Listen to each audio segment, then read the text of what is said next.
So welcome to our coral reef painting. I have my new setup going. You won't see my head in this camera, hopefully.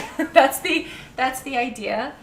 So yeah, today we'll be painting the image that you see as the last step there, but this is the step-by-step version here of a coral reef. And if we have time, if we don't run off onto tangents like I normally do, we can add some fishies in there too.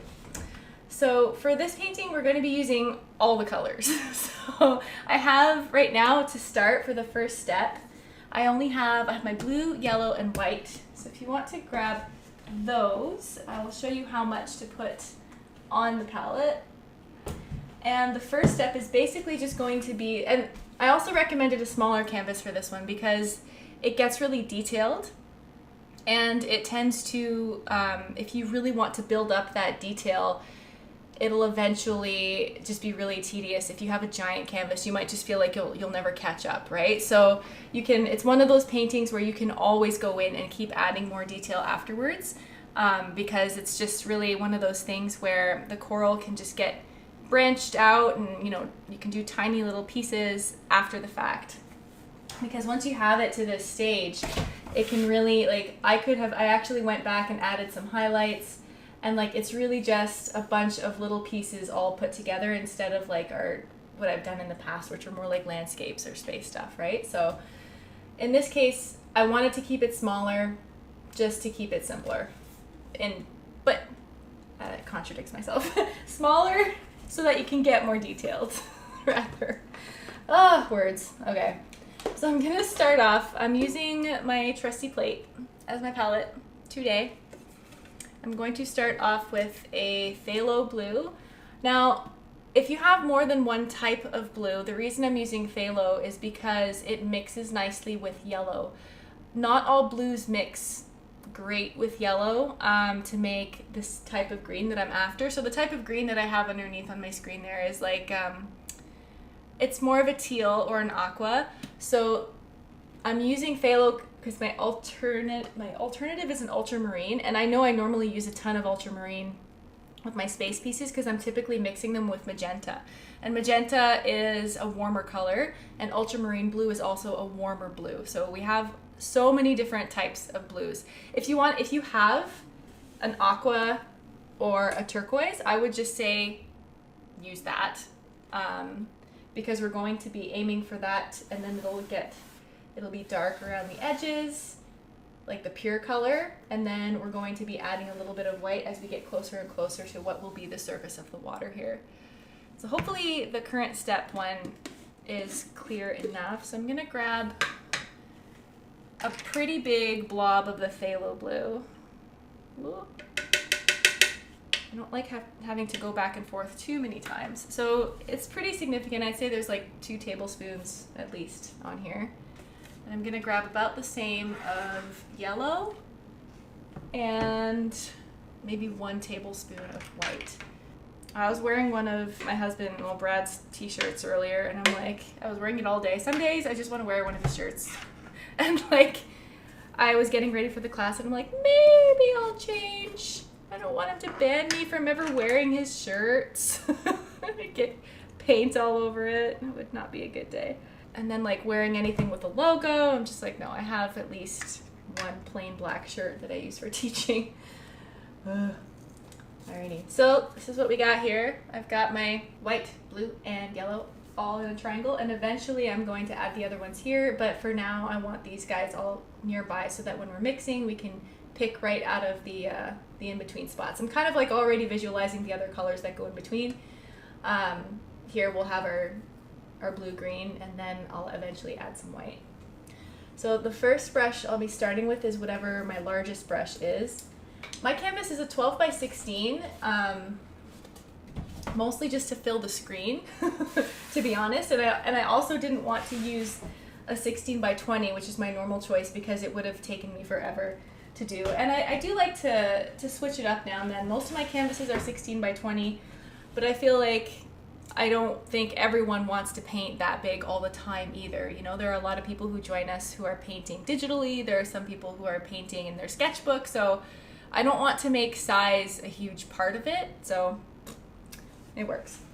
So the first step we're gonna do is we're going to use the darker, we're gonna mix the pure blue and the yellow, and it's gonna, at least my blue, I know it's gonna look really dark around the edges. And then we're gonna use enough so that we're gonna have enough to blend it. And I know blending sometimes is tricky. Some people have a hard time with blending. So if you can't actually get the blending effect, I would recommend just do as much as you can as far as single strokes and then changing the color slowly, like physically mixing the next color. And by the next color, I mean like the color that would be, you mix a little bit more of white each time you go, to make it get lighter and lighter towards the top, which is where the sun's gonna be. I'm just gonna, oh, this thing is totally, I haven't worked with a small canvas in so long, it's like stuck. There we go.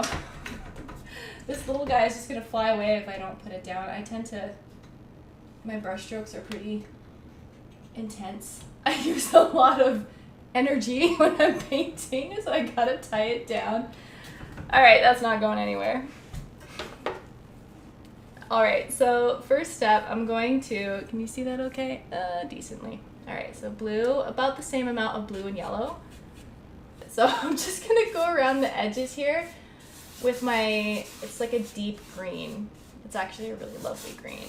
Whatever, this phthalo blue, whatever green you have is okay, because we're eventually, it should at least be a little more on the blue side, which is pretty easy because blue overpowers yellow like crazy. So like you could have a bucket of yellow and put a drop of blue and it will turn green, you know? So yellow is a lot less strong than blue.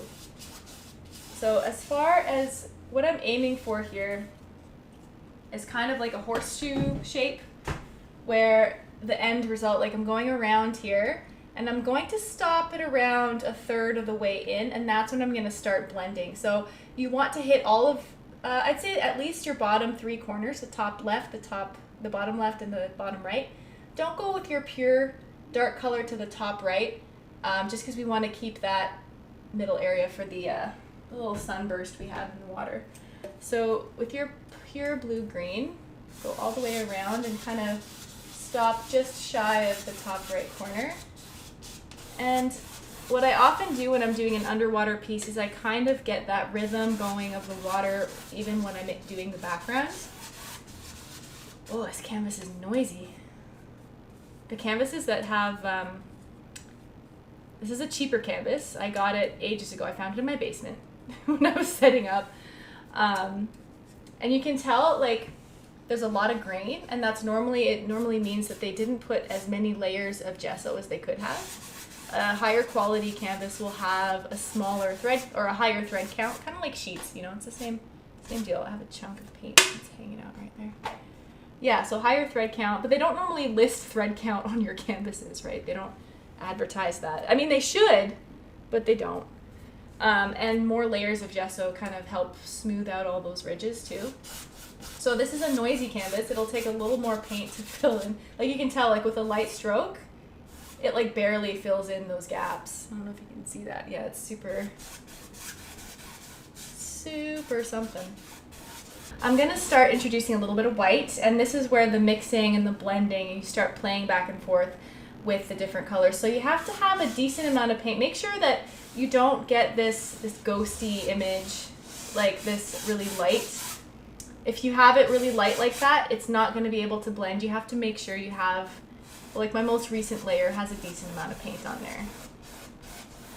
There are a few different ways to do this. If you've never done blending before, go ahead and mix a new, well, regardless, if you've done it before, I want to have a bit of a lighter aqua color. So I'm gonna grab a little more blue because I want it to slowly fade a bit more from that pure green to this more of an aqua blue. So I'm pushing a little bit of blue. I'm kind of dragging it from my top thing, my top swatch there. And I'm gonna start introducing some white, and it's gonna be visible right away. So I'm gonna do it right next to here and then slowly grab it. I'm twirling it. I'm kind of just mixing it, working it into my color here until I start to see some of this. I'm gonna pull in some of this green, and really what you're looking for is a color that is kind of an aqua teal, because that white is really gonna wake it up. It's gonna make it's gonna make it a lot more visible, the actual shade, as opposed to just looking dark. So I'm looking for kind of a mid, something between white and this dark green. And before this gets too dry, I'm gonna grab it on my big brush. Again, I'm using a filbert. It's a flat, rounded brush. And I'm gonna paint right on the border between where it's white and where my last layer of color was. And in this case, it's right around what I need. It's not perfect, but what I do is when I work along this border here, it's gonna automatically drag some of the color, the previous color that we had, and mix it with the existing color. And then what I do for blending is I go back, like that was like my first run, and then I don't go put more paint on the brush. I'm actually gonna reverse, I'm gonna go back towards the green area.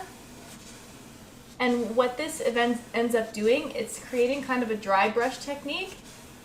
Dry brush technique really is just, it is what it sounds like. Your brush is getting dry because you've already emptied out all the paint from it, and you're going to be pushing and pulling the remainder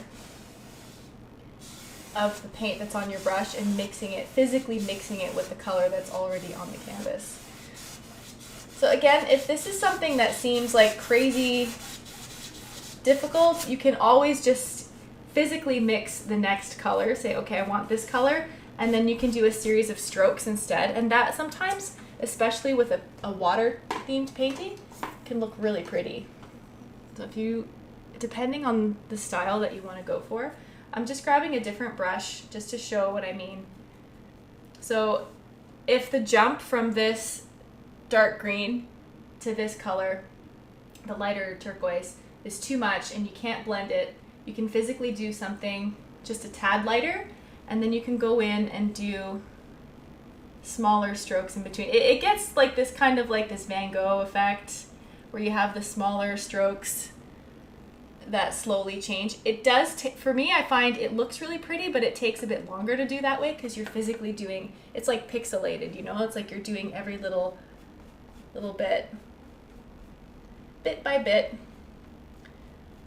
It makes a really cool effect, but I'm normally pretty impatient, and if I want to add those effects, I'll do it later. And also, we're going to be covering a lot of this bottom half, right? So what we're trying to do is just create movement here, and I like this circle shape because what it does is it leads your eye towards the light eventually, right? So the more you work by making your brush strokes follow a certain direction, the more it's going to lead the eye to the top and prevent them from falling off the page. So like when you're looking at a painting, the composition is decided by where your eye is led. So like you'll be looking at it, and then something will lead you up here, and then the light will bring you up here, and then your eye will drift, but there should always be something to lead the eye back to the central subject. All right, I've been talking a lot, I need to paint more. So the next, I'm going to just progressively keep adding a little bit more white on my palette here, and then do another layer. And the goal is to get a color that's like a pale turquoise, which we're then going to add some yellow on top of in a bit to make it look like that sun's shining through the water.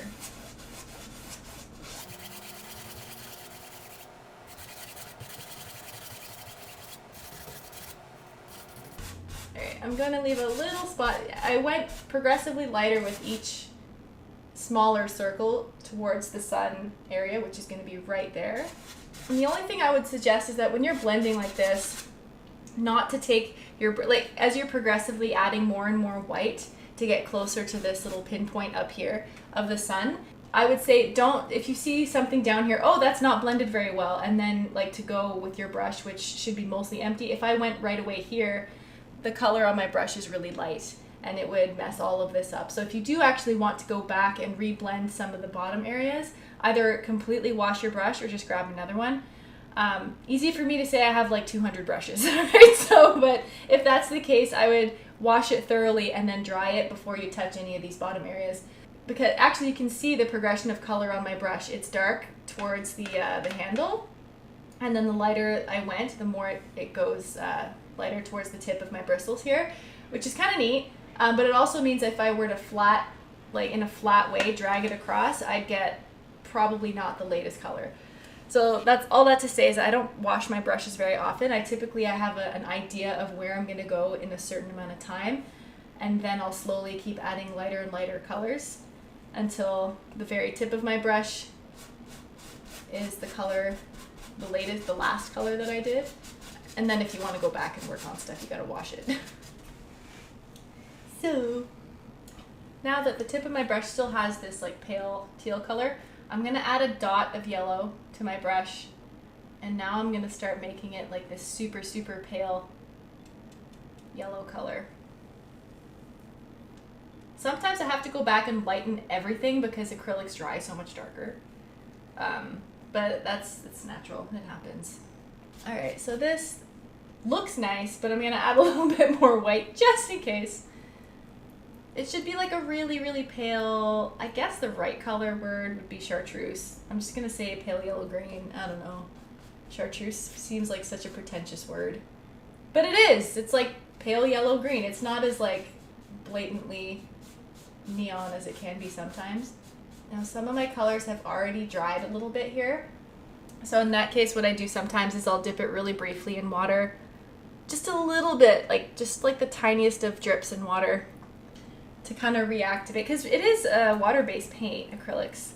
So I can go back, I moistened the brush a bit, and then sometimes it kind of helps the blending along. And now what I'm doing is, the latest color I have here is the light green, and I'm just kind of massaging it into the canvas, really, in that circular motion.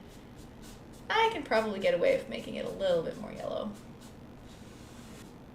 And at this point, I'm going to start thinking about adding those rays of light. And that really is just a leap of faith, where I drag the brush in its current state towards the bottom left. It could be kind of scary. I would say to wet your brush first so that it kind of fades into... So I have a bit of water on my brush. So for the little beams, I just started from this dot up here and dragged it towards in 3 different main sections, 3 different rays. So one pointing above the bottom left corner, one pointing kind of directly at it, and one pointing kind of, the biggest one is the one pointing directly at it. So I'll do that one first. So I start by pushing a bit harder, and then I just release it as I go towards it. Now, depending on how much paint is underneath there, it'll catch at different places, and you can always touch it up after you've dragged it once. And sometimes it helps to add a little bit of water, like I said before, to help with that blending. I'm just going to quickly pull it across, and that's our first one. Okay, I did it a few times there. Whatever works. Alright. And again, you can always touch this up after if you absolutely hate it. But honestly, it's going to be in the background, and a lot of steps at this point, if you obsess over them, it doesn't matter. It's going to be in the background. All we're doing is setting the stage.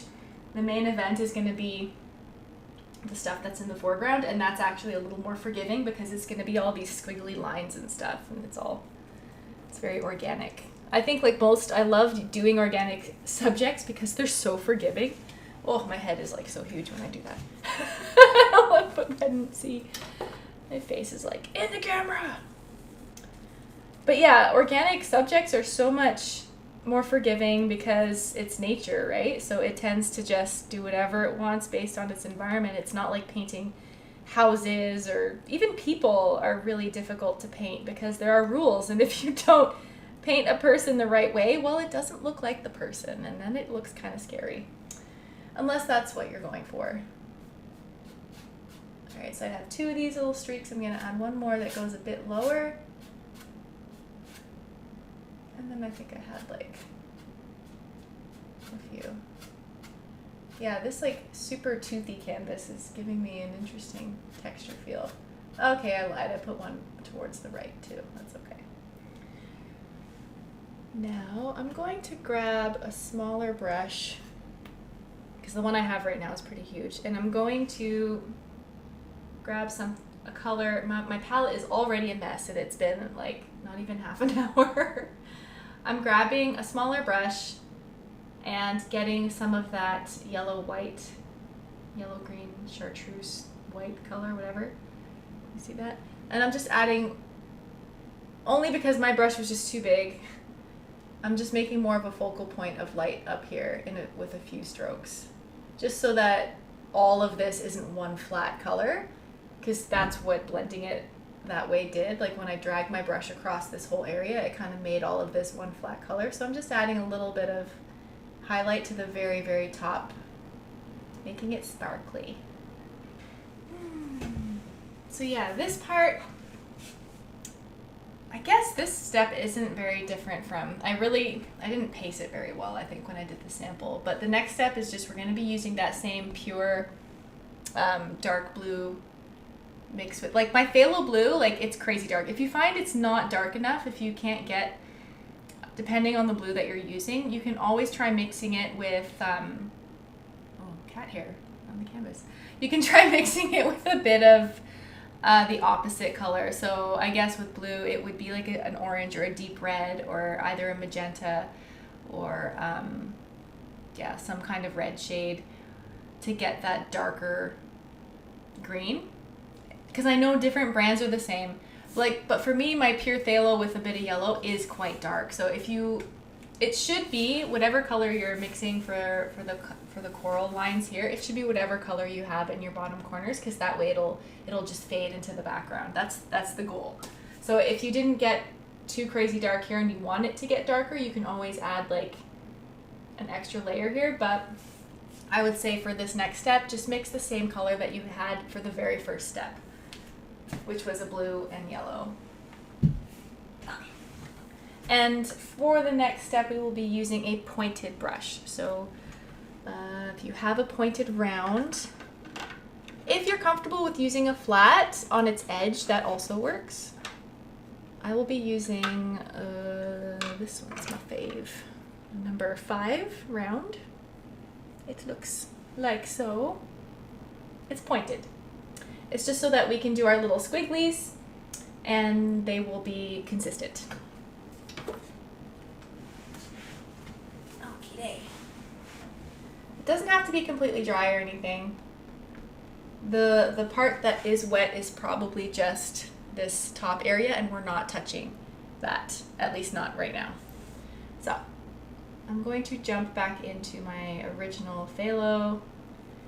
A lot of this on mine has already dried, because this plate doesn't do anything to keep my paints moist. I do have a Stay Wet palette, and I use it quite a lot, but when I do these paint nights, I want to kind of level the playing field, because I know not everyone, some people are painting on paper plates, like I don't know what they're painting on, so I want to at least make it so that my paints will be drying at the same rate as someone else's, just in case, because normally I use this little guy. It's a Stay Wet, handy Stay Wet palette. But right now the palette for this is set to my Howl's Moving Castle piece. So like the colors are all off and it's totally a mess, which is fine for the painting I'm working on stream on other days. But for this class, people are not working with the same palette as me. So I just kind of go from scratch with a plate. But super handy if you don't have one or haven't heard of them. Or just get a piece of Tupperware and some paper towel, and then put like, you can buy the canvas paper. This stuff is like palette paper, sorry. Or I guess you could use wax paper. Some people use wax. It's just to make sure so that your paints don't dry up immediately, because that's a real bummer if you're planning to sit and paint for more than an hour. Like for this session, it's okay, but even by the end of it, all these colors get dry like almost immediately. Like this was the first color I did and it's already dry, which can be frustrating if you're trying to work on something longer term. You know, like, oh, I just want to paint for the evening. Oh, wait, all the colors I mixed are totally ruined because they all dried. That or a spray bottle also helps too. All right, so I have my dark blue green color, which is pretty intensely dark. Now, the shape of, I'm rolling around the brush in the, I don't want to lose the shape of the brush, right? So I'm mixing a decent amount of this paint color in advance because I'm going to be using a lot of it, and I don't want to have to keep remixing it over and over again. So the reason I put in some of the instructions is that if you're just beginning to paint, sometimes mixing the colors can be very frustrating, especially if you've mixed it and then it dried and you tried to mix the same color again and it's darker and it kind of messes with your head, right? So a lot of the times I do recommend getting pre-mixed colors if you've absolutely never painted before and you want to follow along with something that is very colorful. Otherwise, I would totally say just get your primaries and really just practice mixing colors. But it depends on what kind of experience you want. Like if you just want to make something colorful right away, get the pre-mixed colors. Don't waste your time trying to mix them all. But if you're actually trying to learn and you want to paint, learn the fundamentals and all that, then yeah, you only need your primaries. One thing I wanted to mention for coral here before I start painting my squiggles is that it might be hard to tell there, okay. So when you look, I did some studying of it because I haven't painted coral before. So when I did this piece, I had to go look at it for a while and kind of decide how I wanted to construct this. But there is an overall line, like if you look at bodies of coral, it's almost as if they have a shape on their own, like hills, and that the branches of the, I don't know if branches are the correct term for coral, or the fingers or whatever it is, they almost fill in like a curved space. It's not like a tree where it just grows like a fractal and goes in all directions. It's almost as if they were capped. Like if I were to do like a sketch first, like if this were my painting like that, can you see that? Yeah, okay. If my coral was going to be like this, if that's the imaginary line they would follow, the actual branches, it's as if they're listening to that curve. So to get the imitation of the real coral going on, there will be like an imaginary line, and all of the fingers or branches, they end up following that curve, right? So I wasn't too successful with that image here. I think I ended up mastering it by the last step and it gets covered anyway. But it's good to keep in mind that there is like an imaginary line that all of the branches kind of grow into. I don't know why it does that, but it's pretty cool. So if I could imagine like a line of where my coral is going to be, all of my branches are going to be following that curve. All right, but first I would like to do some seaweed. After all that, I'm not even going to paint coral, I'm going to paint seaweed. Long-winded explanation. So for the seaweed, I start off, I'm using the thin brush and I'm going very lightly, and you probably can't, you can barely see it, and that is the idea. So I'm starting off very pale, kind of 1/4 from the top and squiggling down, and I'm pressing harder as I get lower, and it's creating a squiggle. I don't know if you can you see it? You can just barely see it, I think. And I'm dipping the brush in water first a little bit. I'll show you actually on something a little more visible. So basically what I'm doing here is a group of seaweed that's going to frame the left-hand side of the canvas, and I'm starting very lightly so it's thin, and then I press harder as I go down like that. So it's going to make this squiggle that looks like kelp or seaweed, like that. So I'm going to do a bunch of those kind of like next to each other, and I'm running out of paint here, that's why it's getting all pale. But that's kind of what I'm planning on doing here. So it's a bit easier to see here because on this really dark background, what we do want it to kind of fade into the background because we're still building up our scene, the backdrop of the scene. So trying to keep in mind keeping my brush, I roll it around in the paint so that it holds the same shape, and I'm going to add a few more squiggles. Squiggly squiggles, very technical terms, you know, that's what we're all about here. Seaweed, grass, whatever, lakeweed. I guess this wouldn't be a lake if it's coral, whatever. Kelp, green stuff. There we go. I'd say I'm filling just about, how is it on my sample piece? Yeah, about a third of the canvas. And I'd say the taller ones, I tend to I don't want things to be too tall on the very edge of the canvas because again, sometimes it drags your eye right off of the painting. So I like to have the tallest ones just before the end and then have a hint of a shorter one next to it. So this one there. Grab a bit of water. When you add water, just a touch of it onto your, like you dip your brush in water, it makes it easier to do these fine details. And not that these are crazy fine details, but it makes the paint a little more fluid, and getting those sharper details are a bit easier because otherwise your paint might be a little bit chunky, especially if it's drying very quickly on your palette. So I like to keep it hydrated between strokes so that I know I'll have that fine tip right at the start, right here, like right there. So I'm going in a few steps. Let me look at this sample pic.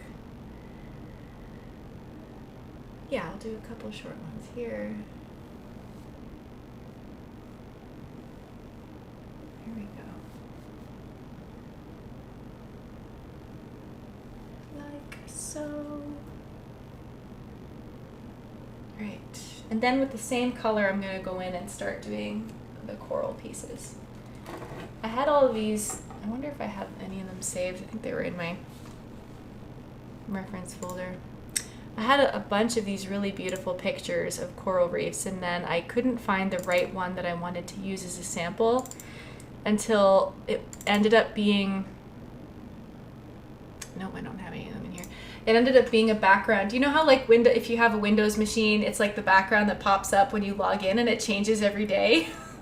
One of them ended up being like a perfect scene that I was like, oh, that's perfect, I have to use that. And it ended up being like almost exactly what we're painting. So, yay, Windows. I wasn't expecting that. Sometimes those images are gorgeous, and other times I'm just like, I don't even notice them, you know? Like they're just there when I start up my computer. Alrighty. So I'm grabbing the same color, and I'm gonna start doing the coral finger thingies. I have no idea what they're called. I'm going to start with, I'm about a little bit to the left of halfway, and I don't really remember how tall I wanted to make them. I'd say, yeah, about halfway. Using my reference as my desk here, you can't really tell, but like it's all on my lap. All right.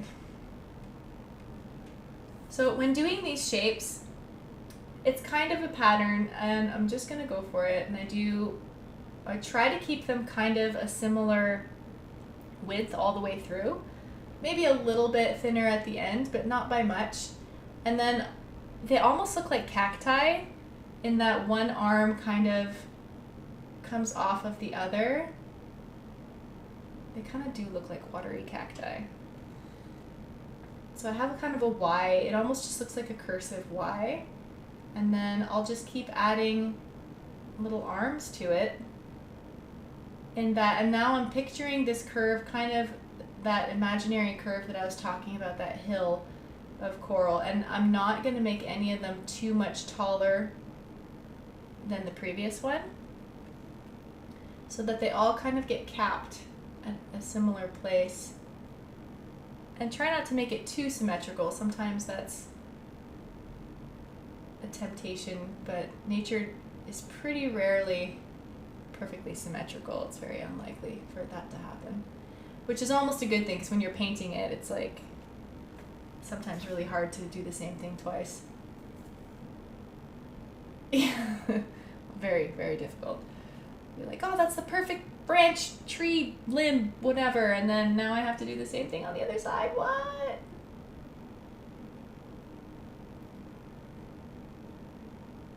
So these really are like little underwater cacti. And I'm trying to keep in mind that overall curve. So now that I've reached kind of a height here, I don't want it to get too much higher. I want to make them maybe a little bit more. And you can always add, it's always best to start small. Like if you're not quite sure with what shape to do, like I'll start another branch up here and I'll do a squiggle. And as far as where to stop, I would say around where your color, because we're using the same color as your bottom, as this that very first step we did to establish like the frame of the piece, you know? So we're using that same color. So kind of as soon as you get close to there, that's where it kind of can fade, can taper off. But yeah, like what I was saying is that smaller, like if you do it really thin first, just to get, you can even sketch it out first. And yeah, you can sketch with paint. It works, it's a thing. Just really lightly first, and then once you have those lines, if you're confident with those lines, then you can go in and add them in more with more body.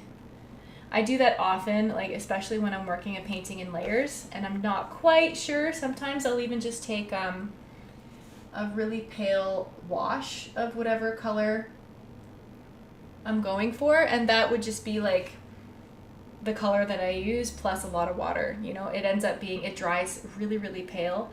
Because acrylic, it might look really intense at first. If you paint a wash right onto your canvas, it's normally a lot brighter, and then the water evaporates and you're just left with a very diluted pigment. So if you made a big mistake, it's no big deal. You know, if it was just with a wash, it doesn't even show up very much. So that's why it can be handy if you're not quite confident with your lines. And obviously I've painted this image quite a few times by now, so I have a bit of an unfair advantage in that way, but see here it's looking really straight. That means I think I want to dip down over here.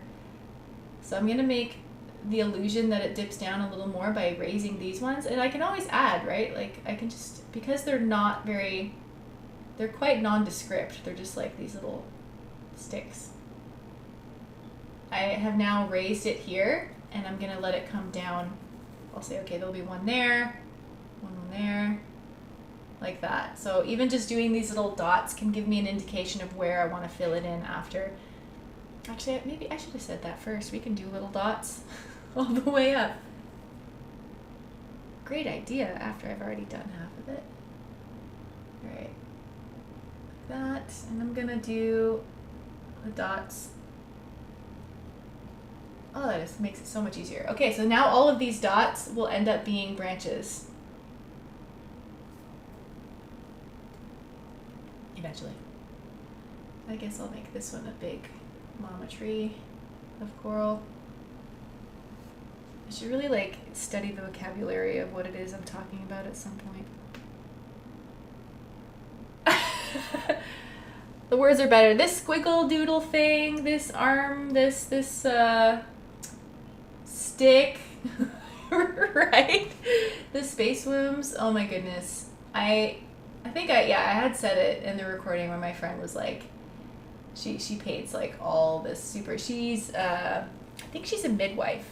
Anyway, she's just all about babies and birth, and then that's all she could see in my pieces. I was like, cool, that's awesome. I know, just like, what can I say? Life is great. Nature is full of sexual innuendos. It's just loaded. I mean, it is life. It's, you know, that's all birds are singing about. It's everywhere.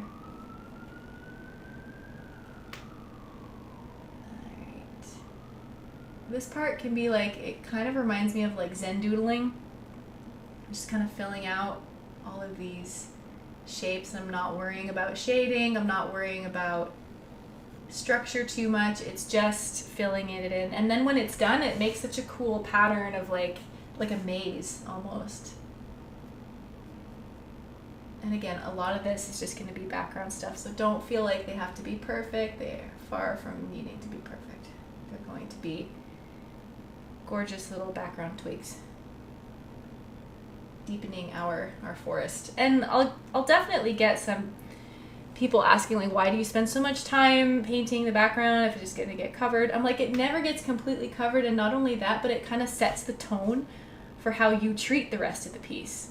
So some people will just try, I've seen some people attack their painting, and I say attack, maybe that's the wrong word, approach their paintings with complete detail from the very bottom, and they'll just paint in full detail like a printer, you know, and then like they'll just go and do everything in that complete finished detail right from the start. And what often ends up happening is that, especially if they're painting something like a figure or like anything that's representational, you know, like a shape that needs, that the goal was for it to be representing something, the way they shade and the way they color will change and alter over time. So like they'll start mixing a certain type of their colors in one corner, and by the time they get to the other side, they've kind of developed a completely different method, either because they've kind of learned along the way how to mix that color better, or they've just spent so much time looking only at the place that they were painting and not looking at the big picture. And as soon as you lose sight of the big picture, your painting will fall apart. It's like, you don't realize it until later. You might wonder, like, why does it look weird? You know, it might not be something you can put your finger on, but typically it's when people don't treat it as, treat it as one entire whole piece. So what we're doing by building up the background first is like, okay, you set the scene, and first it's like, we're just underwater. And then the first layer of depth is the very, very background coral, which is very dark and not very vibrant, right? It's set to look like the background. And then things slowly come into focus, and then the very last steps are the brightest and the most vibrant. And then that way it actually leads you down, like it makes the painting have more depth. And when we're doing a landscape like this, even if it can have elements of abstraction, but it'll still lead your eye because we worked it in layers and it has that depth. All right, so my little space water cacti are having a party down here. I think we're good.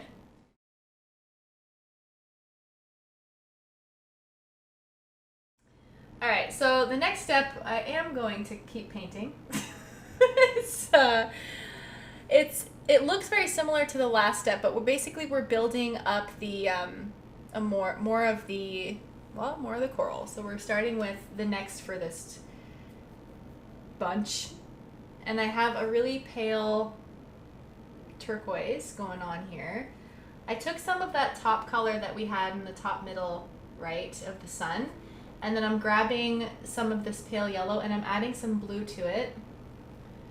And they had, in the coral picture I was looking at, they had these really, it's like almost this ghostly white blue coral, and it looked really cool, and I figured I'd try to sneak some of that in there. It's almost more branch-like, but again, it's kind of in the background, so it's hard to tell. But I'm gonna start it about, it's like 2/3, or maybe like in the top left quadrant there.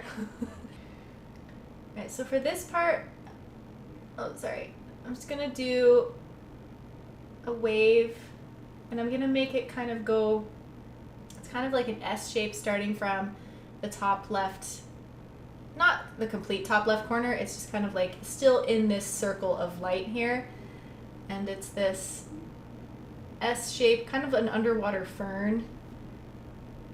Kind of looks like a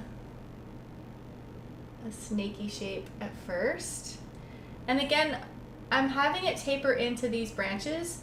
I'm not doing anything with it because, again, this is going to be covered. It's going to be a big colorful mess in a bit. It's going to be great. You don't have to worry about it tapering off into oblivion down there. So this is the central line of this plant, and then all the little branches that come off of it end up being, it's more like an underwater fern than anything else. So I'm dipping my brush in water between steps to keep it really thin. I'm using a smaller brush. Sorry, I didn't even mention that. I was grabbing it while I was chatting, but this is a smaller round brush. Progressively, yeah, I'd say it's a bit smaller than the one I used for the coral. Not by much though. Really, I think I was just too lazy to wash the other brush. That's probably the truth. My other brush is sitting in the water can, just chilling. So I grabbed this one because it was already clean. So for the little bristles on this one, they start off short when they're close to the very, very end.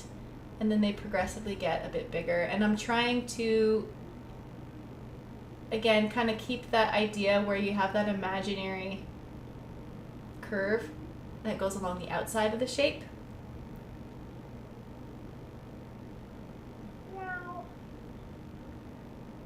What's great is that in the recording you can't hear other people, and I'll be like making silly noises and laughing, and it's like there's no context whatsoever. Yeah, I just normally talk to myself and, you know, mimic animal sounds, and at least if Milo actually comes in here and meows, then you can hear her. This ends up looking like this really ghostly fern. It's pretty cool. And really, you can go kind of nuts with these coral because we're just building up, as long as there's enough contrast, like as every layer or progressive shape that you add, as long as it's slightly different than whatever's around it, than whatever colors are immediately around it, then it'll pop, like it'll have a really pretty pop to it because it's in high contrast compared to whatever's around it. Words, things.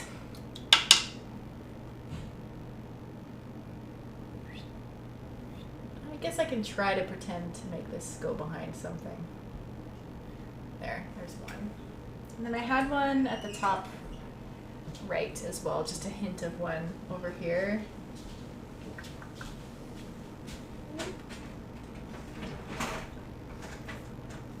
Bradley, are you printing something? Lots of things. Lots of things? It should be regular paper in there and not sticker paper. We've printed a few documents on sticker paper. What was the last thing you printed by accident on sticker paper? It was a contract for work. Yeah. It was pretty great. Quarter of the size. A quarter of the size, too. That was weird. No, wasn't that photo paper? Because it was like a snapshot. Yeah. It was great. So you never know. I use the house printer, but it's my printer, so but everyone can use it. But if there's the wrong paper loaded in there because I was working on a project, yeah, I've gotten like kids' homework on a giant sticker. That's always a good one. Well, it's pretty much all coral from here on. It's just more and more coral.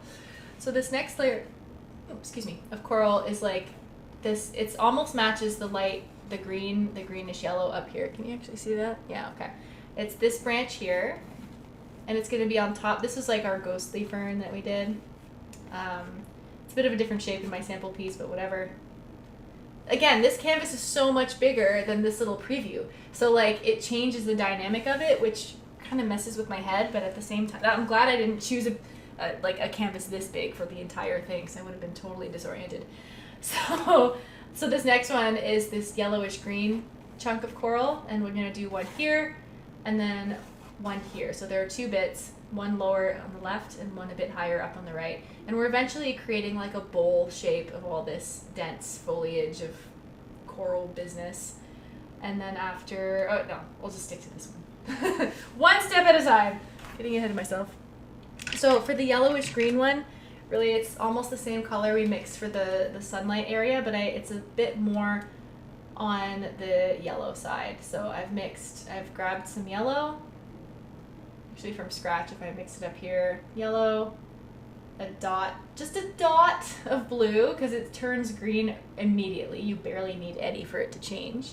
And then some white to lighten it up a bit.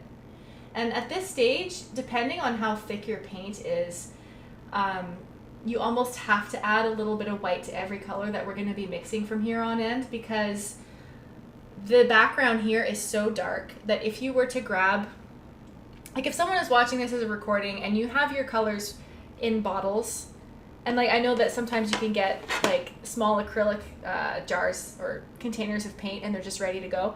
Even if you're using a color that's ready to go, I would recommend taking some white and adding a touch of white to it, because the white is opaque and it'll help make your colors stand out on the previous layer.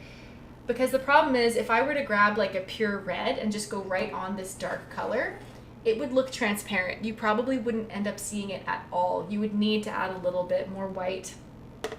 The alternative is to, if you're taking much longer to paint this, is to actually paint the next shape in pure white in several layers and let it dry, and then paint your color on top. That's pretty much the only way you can get a solid dark color on top of all these dark colors.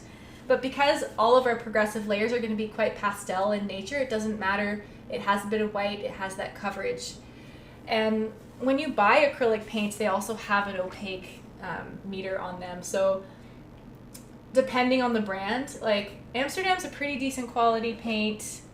I use PBO a lot too, but it says opaque right on the bottle, and you need to watch for that if you're going to be layering your paints like I am doing right now. If your paint is super translucent, it won't even show up. Like this one, hang on, let me find something.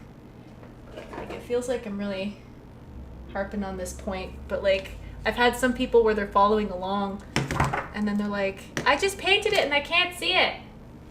I'm like, well, that's because you're doing a dark on dark. So this one here, it's Amsterdam, but it's a clear square, which means it's transparent. And it's supposed to be this lively pink, rose, magenta.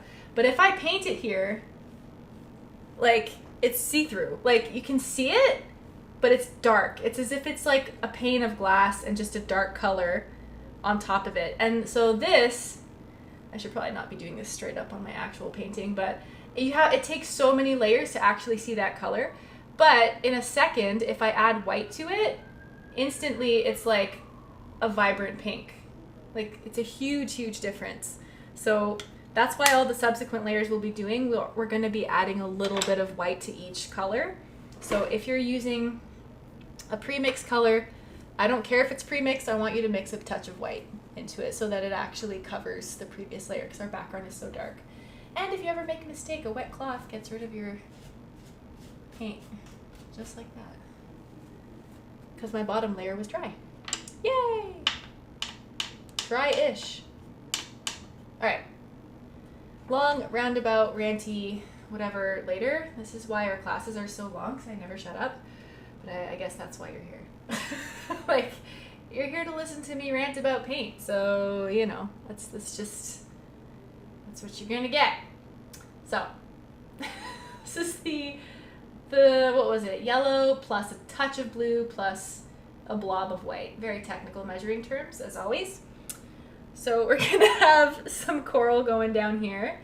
And for this branch, it's gonna be about, like in size-wise, I'd say it's gonna take up this area here. It's gonna be about an eighth. If I were to 1, 2, 3, 4, 5, 6, 7, 8, if I were to split this painting up into 8, it would be like about that big. And I say that because I can't say straight up inches or centimeters because everyone's using a different size. But basically, if you look at our sample here, it's going to take up the lower corner of the canvas. All right. And again, I'm going to start with, is my head in the way? No, okay. I'm going to start with a squiggle, nondescript, very whatever. I'm using the same brush I was using for the little ghostly ferns. That's just their name now. You can use any round shape. They're going to be similar, a little thicker, because as we get closer to the foreground, our coral pieces are going to get thicker because they're getting closer to us. The ones further away are thinner. They're far away in perspective. The ones that are a bit closer, I can probably actually even move up a brush size, but I like having the freedom to kind of sculpt the edges with my smaller brush at this point. I'm dipping it in water and then back into my paint to kind of refine the curves there. And so that's my main piece, and then I'm gonna add, I don't want the eye to fall too far down on the bottom left, so I'm gonna make this one higher than the previous one. Everything kind of mimics or echoes this curve, this bowl shape. I mean, we do have a few pieces coming up to give some variety. You wouldn't want it too static, but when you're thinking about what to do with your coral, typically everything curves towards the light. It also helps lead the eye not fall off the painting, but it also helps reinforce this zooming effect of the light being the furthest point, and it helps with the effect of the illusion of depth, rather. All right, so we got our first branch there. I'm gonna do a little one off to the side, again keeping that shape thing in mind, and I'm gonna do this now so I don't forget, are the little dots, which I think are a good idea, where I'm going to say this is it's as if I'm dotting, like what I said before with the hills of coral, where they kind of fill in that curve. So the dots will be like the edge of that curve. Like I can say that I want my coral to be that shape and maybe go down to there. So each one of those dots are going to be like the very tip of a branch. And that way we know in advance where we're going. And that helps a lot sometimes. You don't want to be like wandering off, you're not really sure. And again, I've painted this like 5 times now, so I have a better idea of where I'm going. But if you're getting frustrated with filling in these little branches, it really helps to kind of have a direction.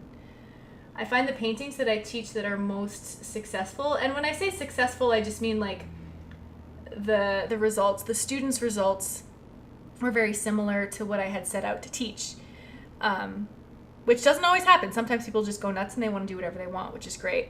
But I feel like the ones where the students were happiest with what they came out with, something very similar as what I was painting, is something where the paintings are very measurable and they don't have to worry too much about the actual rendering skill, like how skilled they are at handling their paintbrush, because a lot of it it's almost like a paint by number theory kind of thing, right? So like, oh, well, I'm not used to doing these curves with my brush, but I do know how to count and I do know how to separate my canvas in pieces.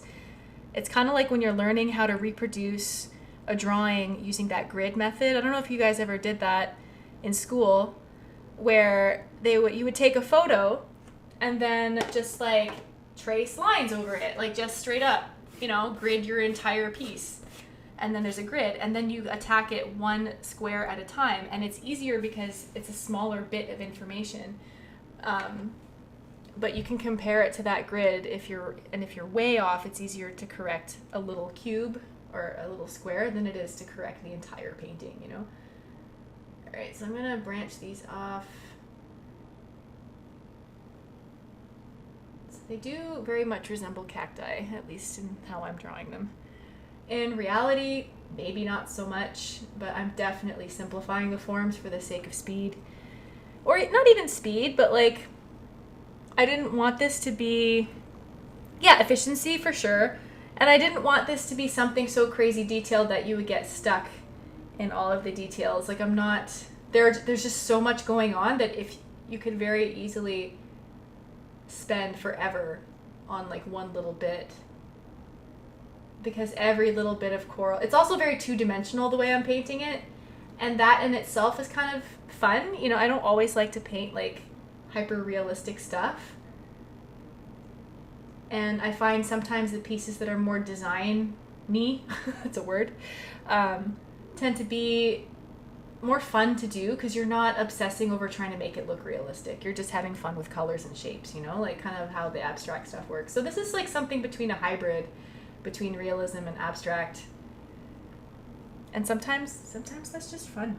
I don't know. Whatever, man. What's that?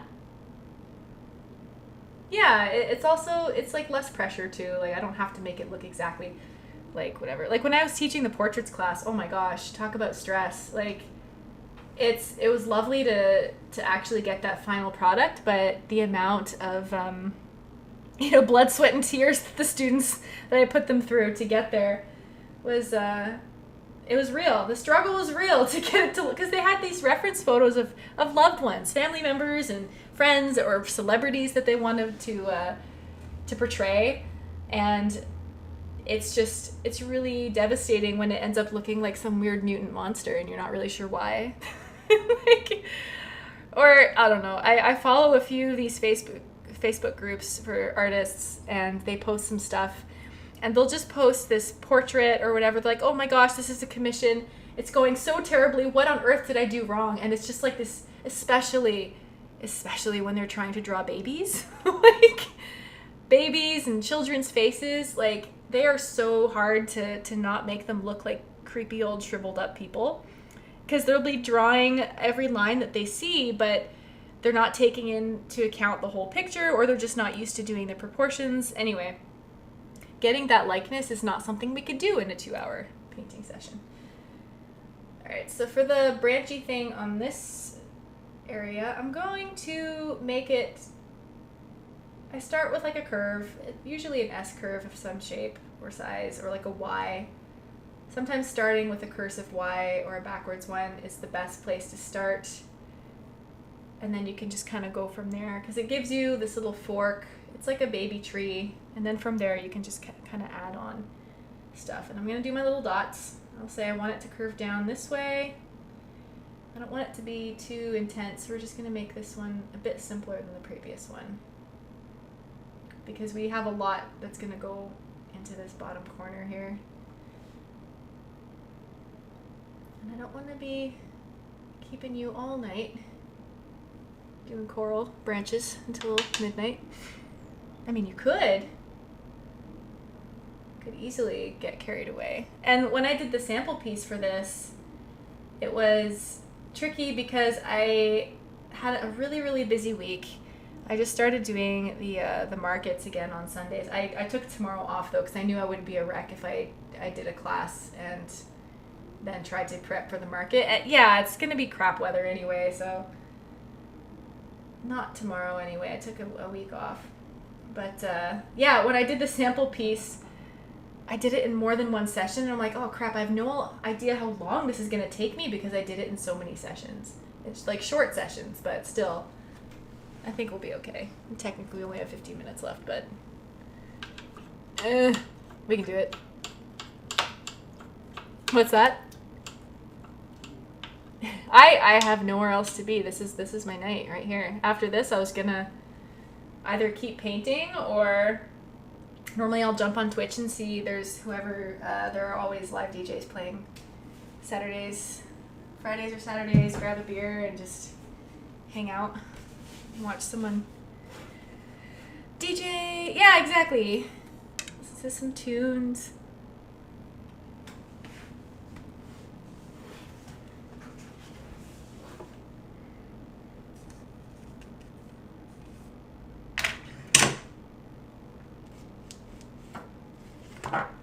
Nice.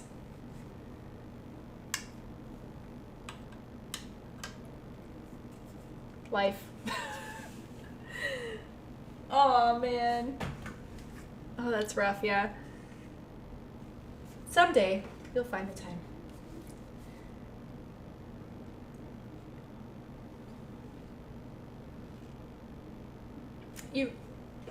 Yeah, and you really have to just say, like, that's what I'm gonna do today. And sometimes I have to, like, I really have to remind myself and convince myself, like, no, don't pick up, like, even, you'll have time to do the must-dos. Like, I will make Monday the day I catch up on all the other stuff. I'm going to let myself only do one thing. Like, on Sunday, I'll say, I'm going to play, like, I have my cello and my guitar, and I have all these intentions of practicing music more often, and then I'm like, I'll always reach for a book, or I'll go draw, or, you know, I'll do something else, or just do whatever on my phone. That's the worst, though, when I just, like, sit around on my phone and I'm like, oh, that was an hour I could have been playing something. Anyway, yeah, I have to, like, make myself do it. Say, okay, from 5 to 6, music, or whatever.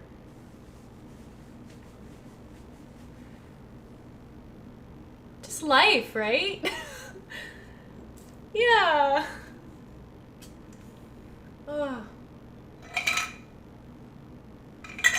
My ice isn't melting. Oh, faster. Alright, I have a blob of magenta that I'm going to turn into some pink coral, and some, oh my goodness, I don't know what they're called. They're like tubes with hair. I don't know what they're called. I'm sure they have a great name, but they're like, they're not anemones, they're like tubes with blue, with like thingies. Pink time, we have magenta. If you don't have magenta, you can grab red. I'm gonna use magenta because it's one of my faves. I mix it with some white, as you can see, so it's more of like a bubblegum pink at this point. But again, you can control how deep you want the color, but I would say the first layer, make it lighter. If you end up doing more than one to make the color a bit more intense, you can progressively get darker, but that first layer has to have a bit of white in it, like I said before, especially with this transparent nature of magenta. Just gonna go at it and do the same kind of structure here. I'm gonna start with my little, yes, Milo. My little S curve. She gets really confused when the kids aren't here. Not confused, but like this morning, like she normally sleeps with my son because we don't let the cat in the bedroom because she, oh my gosh, she'll sleep sometimes, but she always asks to leave the room, and we sleep with our door shut, and she always asks to leave the room at like 3 or 4 in the morning, and like I will half zombie, you know, whatever, let her out, but it disrupts my sleep, and over time, like it really nagged on me, and I don't want to do it anymore. So she doesn't sleep in our room anymore. So now she sleeps with my son because he likes his door open because he's scared of the dark, and they're not here. So this morning, she was just so confused because it hasn't happened for a while that they stayed for, you know, overnight at my parents' place. Normally we'll just go for dinner and then come back or whatever.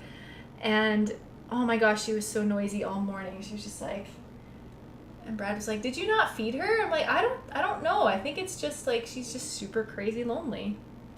She doesn't know what's going on.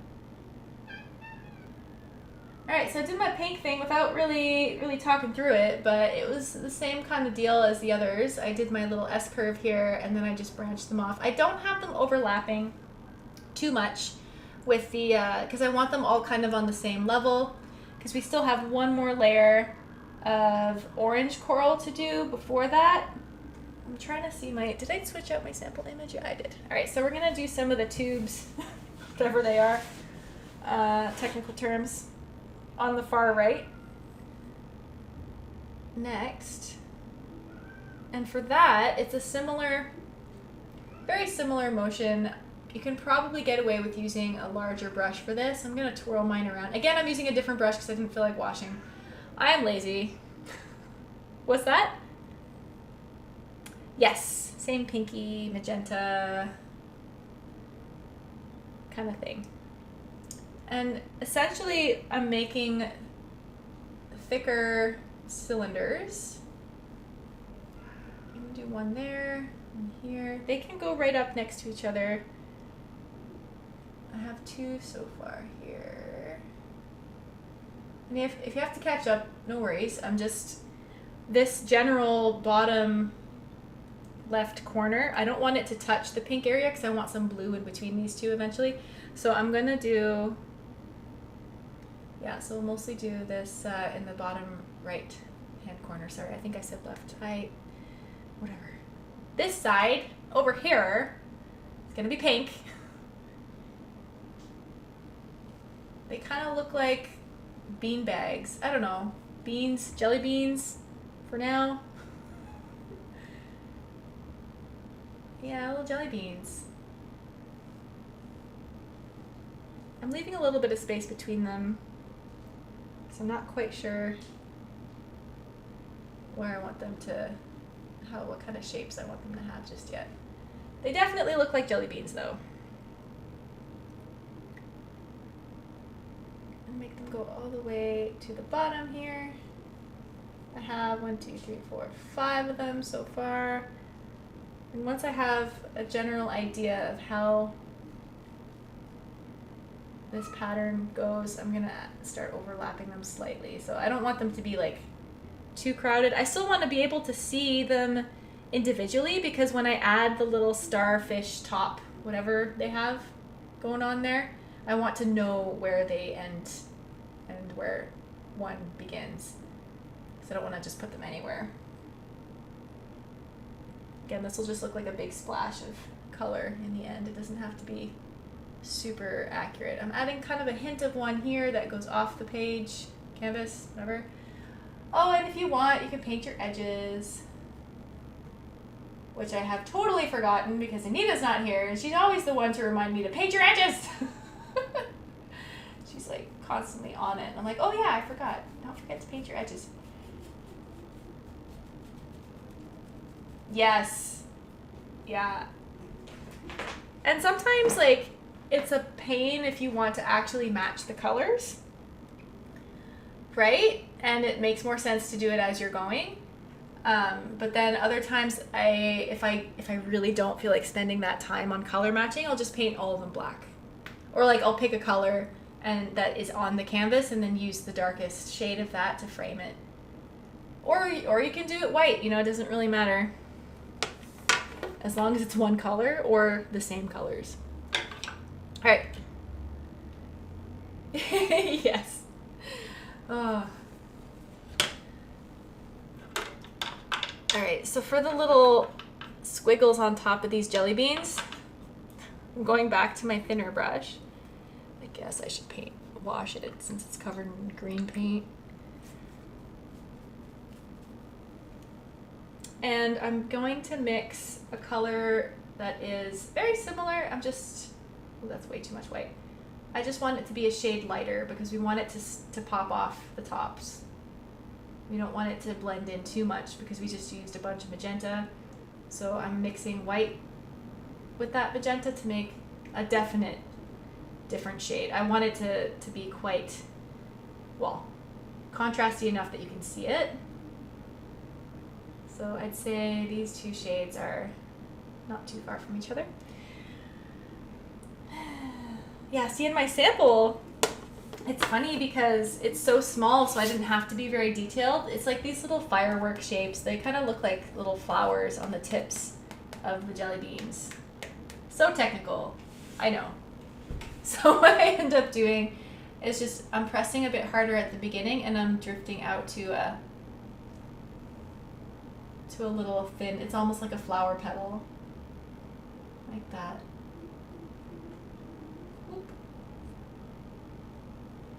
And I'm sure I'm going to come across the actual name of these things. And it's probably going to be soon because that's how the universe works.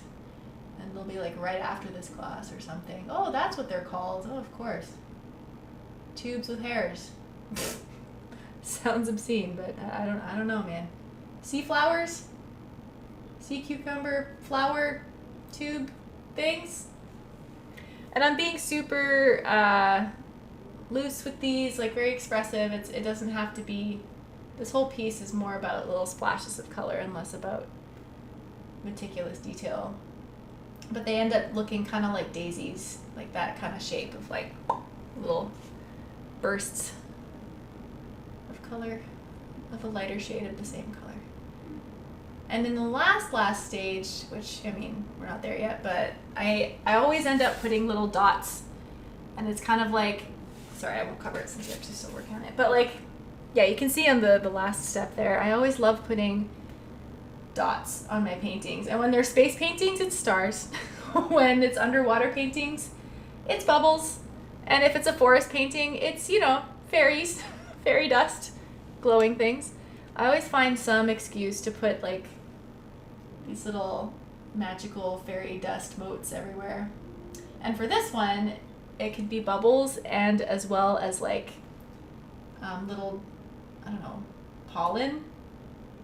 I know these aren't actually flowers, but for some reason I just want to put like little pollen dots and everything. Well, this kind of, it gets you the groundwork and you can always go back, right? Like there's nothing so crazy complicated about this painting that you can't touch it up after if you want to spend more time on a certain area or whatevs. But I'm definitely running out of space on my palette because, like, wow, a lot of colors. Yeah, if you need to grab another plate or something, go for it. At this point, I'm going to use this very small space between my white. Oh, this is all dry now, though, so I can kind of mix over it. But it's looking like a nice abstract piece, I gotta say, this palette. The palettes are almost nicer than the painting sometimes. I'm going to make an orange. And for that, I started off with a base of white. And I mixed a good amount of yellow. Yellow's the weaker color here. And then when I add magenta or red, depending on what kind of orange you want, I'm going to use the magenta so that it kind of, well, I already have it out. So whatever color you used for your pink, you can use that. I'm going to grab a little bit of it to make an orange. Now, if you add too much white, your orange is going to look peachy, which isn't a terrible thing. What you could do is use that peachy color first to outline where you want your coral to be, and then go in with your magenta or your red after and do additional layers on top to make it a deeper orange. But you need to start with that paler color first to get the coverage. Otherwise, it'll just be kind of transparent and sit on top of your painting. Everything else underneath will show through. Another way you could avoid that is to use thicker paint, but I wouldn't advise to do that at this stage because we're still layering. So when you're using, with acrylics, they do dry quickly, but if it's really thick, there's a limit, right? Like eventually it will take longer to dry if you have really caked the paint on. So I try to make my layers as thin and as even as possible so they dry at the same rate. But sometimes you'll get areas that are thicker and you just have to watch out when you're layering over them that you do it very lightly and you don't drag your paintbrush too harshly across it, because then you're going to pick up those previous layers. Which is what we did on purpose with blending, but at this stage we're not blending anymore, so you don't want that. Alrighty, can I flip no, not yet.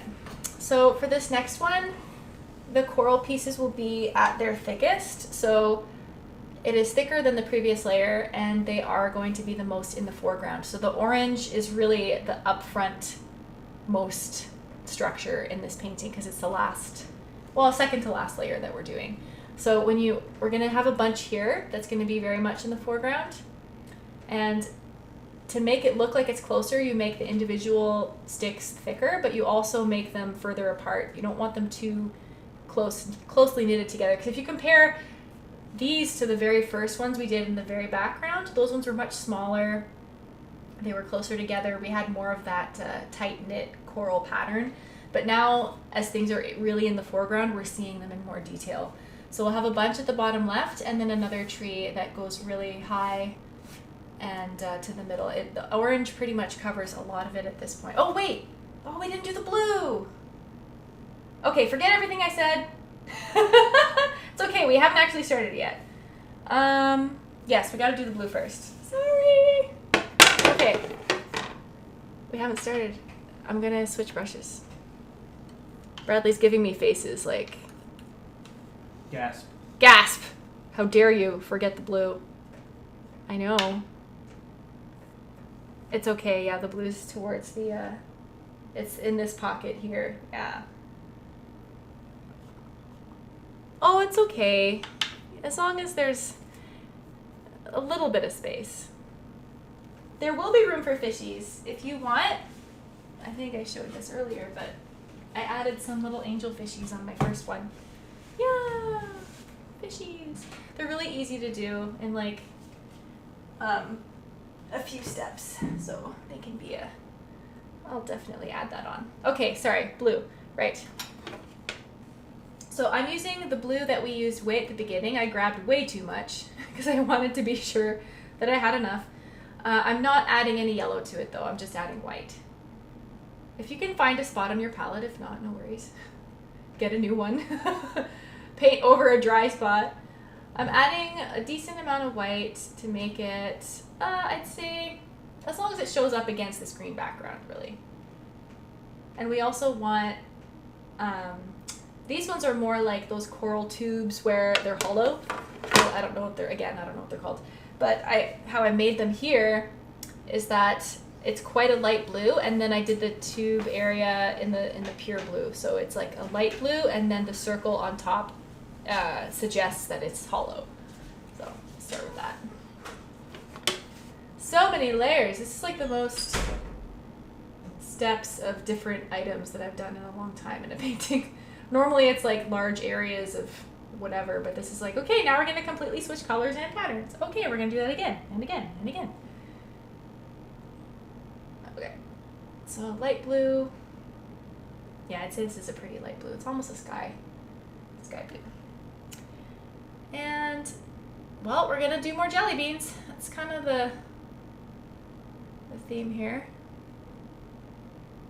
It's like their little fingers or something. They remind me of like, well, yeah, jelly beans. Really, you could almost even just do a big blob of blue here and then just do the little circles to suggest the tubes, but I'm gonna individually paint them and then they'll probably end up meshing together at some point. So it's quite, I probably should have even done this before the pink. Oh my goodness, terrible. So bad. It's okay. The illusion will be there.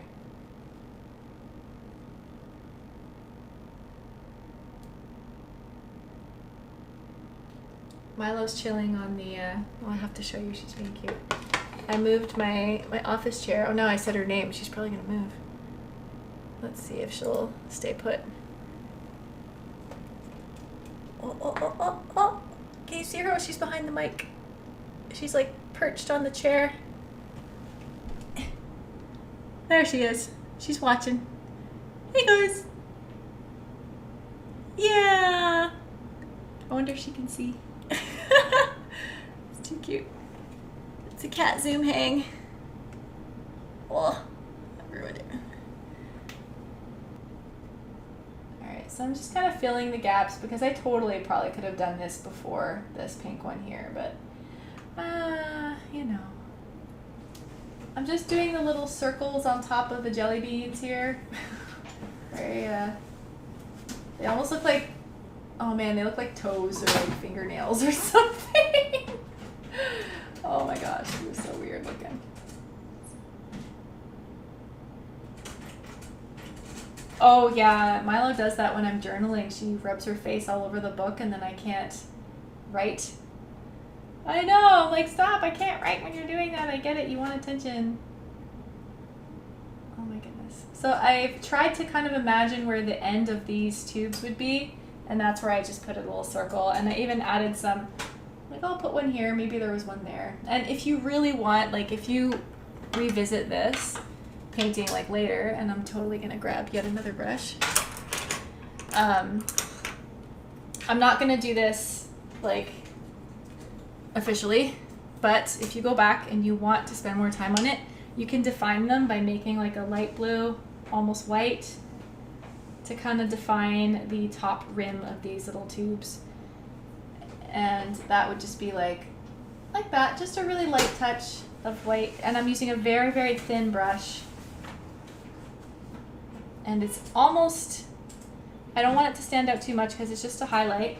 But the light source is up here, it's shining down, so ideally they would have this rim of light around the edges.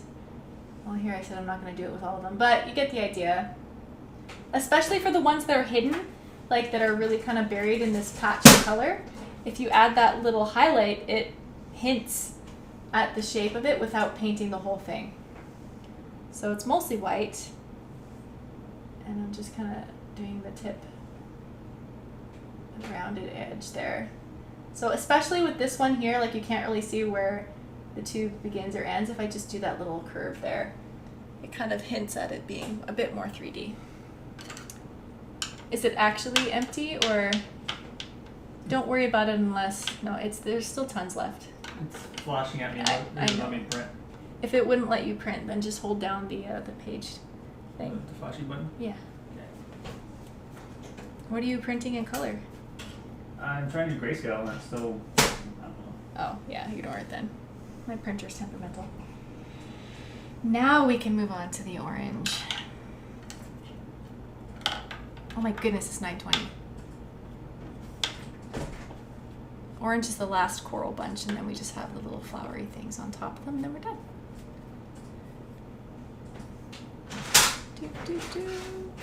And then I think I'm gonna need another snack. Snack. Fudgesicle? Fudgesicle? A fudgesicle? Or popcorn. We got popcorn. We have popcorn, yeah. Do you want popcorn? Not now, though. I'd eat it, like, with paint. It would not be good. My hands are dirty, and yeah. That'd be performance art. Performance art, eating the popcorn and mixing it with paint, and I should just, butter canvas, get some texture in there, paint the popcorn kernels into the painting. Totally. It'll be the experience. The handle of my brush is so dirty. Okay. And this is why I don't eat while I'm painting. Alright, so for the orange, I'm going to go in and make it quite a bit wider. I'll need a bit more paint. Oop. I can hear the printer. It's like debating whether or not it wants to do anything for you. If it's still being really stubborn, I do have more yellow, but it's not like... whatever. Whenever you take an ink thing out like that, it takes it like a few minutes to recalibrate and be like, what did you do to me? I'm sorry. Let's just fix the other printer.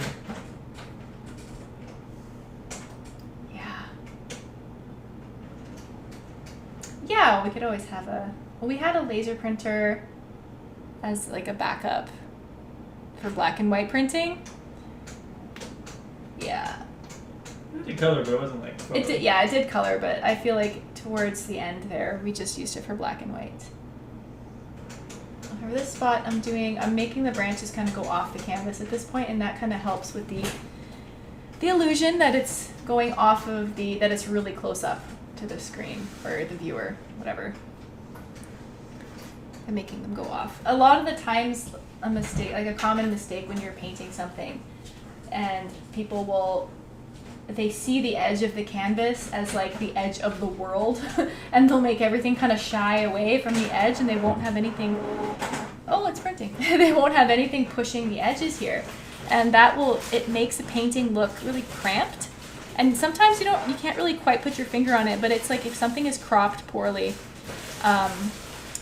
it just gives this illusion of being really claustrophobic. I'm gonna go right over, see how like transparent that first, like you can see between here a little bit. That's because I don't have enough white in my first layer. So I'm gonna add a little bit more white to make it a bit more opaque, but not so much that it gets lost. There we go. Oh, Bradley took out the popcorn. Nope. Oh no, what is it? Sour cream and onion flavored rings. Rings. Oh yeah. No thanks. I'm gonna save myself for popcorn. Alright, so there's I have a couple, and because these are thicker, I'm not doing a ton of them in detail. It's just like as if it were right up close to you. I'll add maybe one more to fill this area here.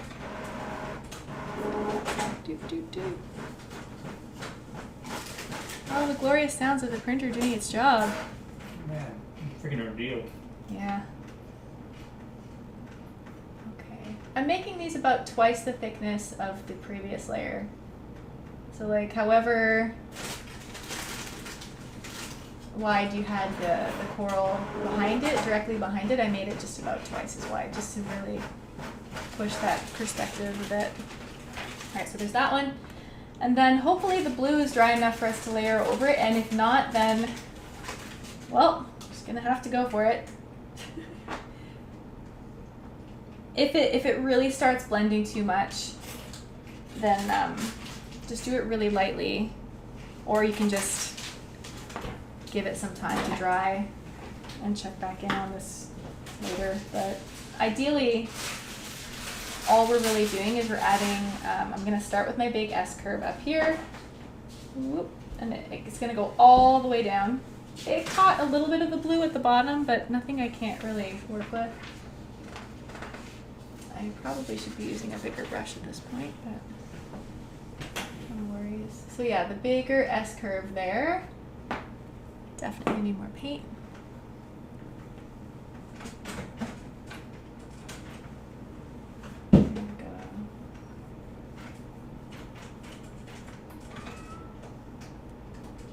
Milo!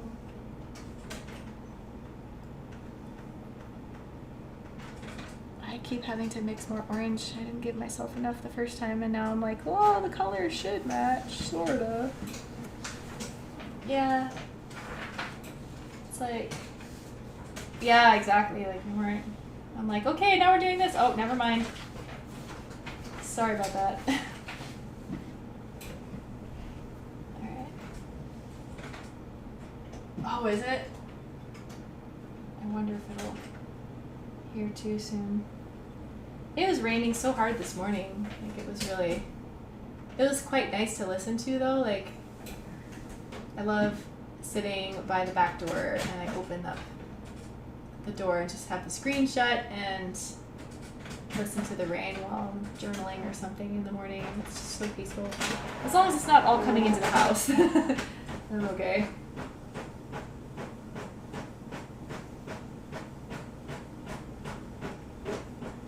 I know, the blue is threatening. Yeah. I'm having to really layer the paint on a bit thicker over the blue so that it covers it and doesn't blend it too much. Yeah, I think, yeah. Go ahead. Yes, this for sure. And even on my final piece there, I went back on the, if you look at the final version, I went back and added both some darker, like deeper reds in the shadows and some bright yellows as the highlights. Kind of the same thing I was saying with the rim of the blue area. I did the same thing, but in pure yellow on the tips of the orange pieces because they are the closest to us. And I wanted like the sunshine to show on them. So the more detail, the better as you get closer to the viewer, but the stuff in the far background, you don't have to worry about. You wouldn't see it in high detail in person anyway. Your brain would just kind of mush it all together and be like, oh, that's a green mass. I don't need to worry about the details way back there. And that's why like all this hyper-realistic painting sometimes I find is a bit much because we don't actually see things in that amount of detail. Like the human eye doesn't register. Like I'm looking at my painting right now and the backdrop of my studio is not in perfect focus. Like I'm not focusing on it, right? So in a painting, when people render the entire painting out in super hyper focus and detail, it tends to look a lot like a photograph and not so much like the impression of something that happened in real life. So I find really beautiful paintings, and you probably don't notice it at first, but a lot of the ones that really give you the impression of having been there are the ones that are a bit more blurry in the background and the subject is in focus, but the background is kind of just a suggestion, you know, it's a bit blurry, it's a bit tapered off at the edges because it's closer to the actual human experience of looking at a painting, of an object, you know? Because you're not going to see everything in all complete hyper detail focus all the time. We're not cameras. Exactly. And those are often the nicest pictures too, right? Like you're gonna get, oh, it's so funny. Brad has this, we just found it today, a food mode on his camera, on his phone. And I don't have that on mine. I don't know if it's something I can download. And all it really does is it really made the colors in the foreground really intense, like saturated, and it blurred the background and gave it this like dreamy look. And I'm like, man, you made those eggs look so good. Like we went to Perkins and we got like, I got an omelet or whatever, and he got this like some hash browns and eggs, and like a breakfast that with a normal photo looks kind of nasty, like I don't know, greasy. And then in the food mode, it just looked like straight out of a magazine. I'm like, holy cow, this is gonna put some people out of business. Like food photography is like, ah. Oh, see, like I'm totally getting some blue in here. I'm just gonna touch that up. But yeah, the depth of field thing, wow, huge difference. Yeah, my blue is mixing here a bit. I'll have to touch that up later. It's okay.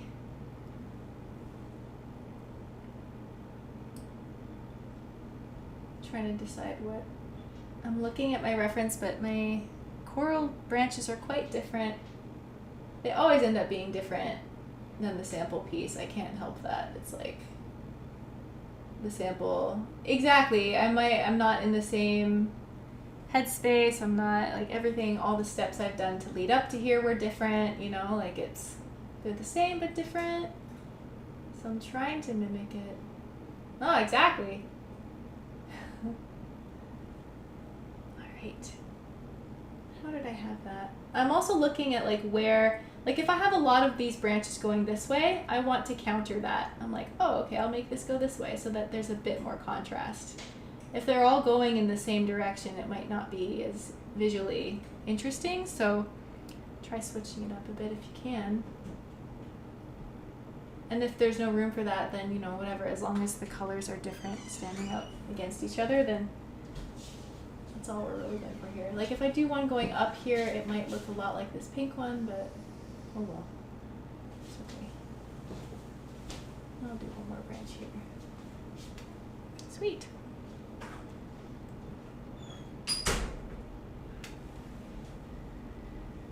Alright, and then the last one, I'm gonna wash this, and for the last step, it's actually a thinner brush again, whatever you used to do your little flowery bits over here, or maybe the ghostly fern. I like how they all have names now. So I'm using my thinner brush. And these last bits are kind of like, just kind of like sea anemones or flowers or whatever they are. I'll do one and I'll show you kind of the pattern. And then it just gets repeated kind of in several spots. And this last step can totally be done like over a period of time. Like it doesn't have to all be done now because it's the last layer. I'm fanning off my painting to dry faster. Dry faster. And then this last layer here, they're almost like little hands. And they're little blossomy things. When I saw these in the sample photo, they were all kind of just grouped in one section. But then I started adding it. Of course, I got carried away and I added it to some of these, and then I added it to some of these. I just loved them so much, and then I put them everywhere, and I had to stop myself because I was going kind of crazy with them. So, yeah. Uh-huh. No problem. Thanks for coming out. Excellent. Well, I hope you can join us next time, for sure. You too. Bye. For the last flowery things, it's mostly white, and I'm mixing it with a touch of yellow. Oh, I'm so glad too. I have had to do what ends up, what has happened a couple times when there's nobody there. I just do it like the same, and it ends up being so much shorter because I'm not chatting with anybody, but I guess I'm just so used to streaming on like Twitch and stuff that it's not a huge deal. Like even if nobody shows up, I still do the recording, right? Because it's still worth it to have it because I have them on the database there. So then it's like, oh, I'll do it anyway.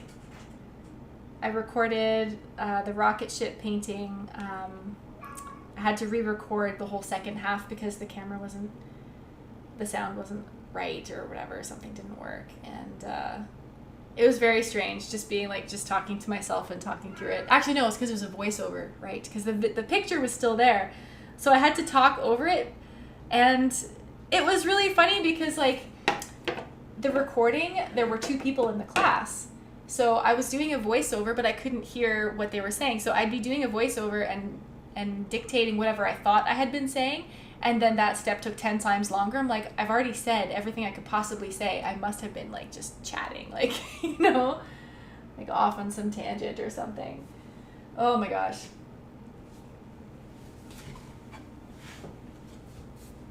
Yeah, I'm getting some like down here. It's like, kind of iffy. It's okay. It's true. It could just be like shading. You know, like it might not even be a bad color. It can just be like a darker spot. It could be a shadow. Who knows? That's right. Yeah. So I'm using the one I used for this little area here, the little ghostly ferns and the little flowery areas. So I have a really light yellow.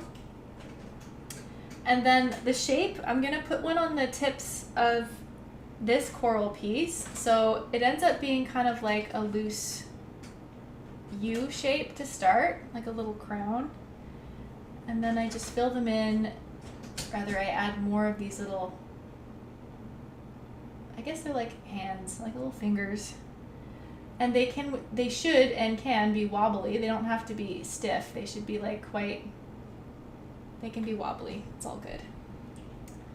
That's just the first layer. And then I'm gonna do all of the first. What ends up happening is that I do some highlights in white at the very, very end on these things. I'm gonna do this one. So I start with that U shape, kind of feather it out towards the sides. Like that. One at a time, they look kind of weird, but then once they're all together, it's like, oh, it is intentional. They look neat. They look like a group of flowery things. They almost look like forks. Little hands.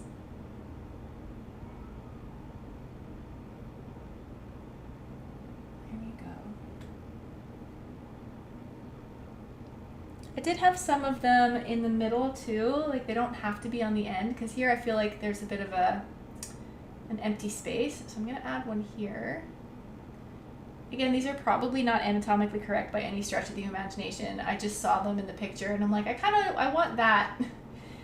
You know, like whether or not this actually exists in nature, I feel like it could exist. So I'm going to put it in there. I have some of these little tendrils kind of fanning out towards the sides too. Not too much. I still have the general direction pointing in one direction. The general whatever. I'm going to make one off to the side as if there were one there. Milo's still squawking. Alright, then I'm going to try adding some to our freshest piece here, but it might be tricky. In my sample, I didn't have them too high up. I kind of focused them in the center here, but you can really put them wherever you like. I'm going to stick to putting them on the orange pieces, but if you feel, especially because this is such an organic piece, and if you tended to make your branches a certain way or in a certain direction, these little flowery bits are great to balance the composition. So like if you're feeling like you're just like, oh, there's something missing like right there, you know, and even if it's not on the sample piece, like feel free to just add stuff, you know, like you don't have to make it, because mine are definitely going to be different than everyone else's, and because it's such a loose organic painting, if you feel the need to put one or more in different spots, then you know, just do whatever feels right. I don't think so, not too many. I didn't in the sample just because the corals further back are in less detail. If you did want to do them further back, I would just recommend making them slightly smaller. Yeah. Yeah. And that might actually look really good. I didn't think of that.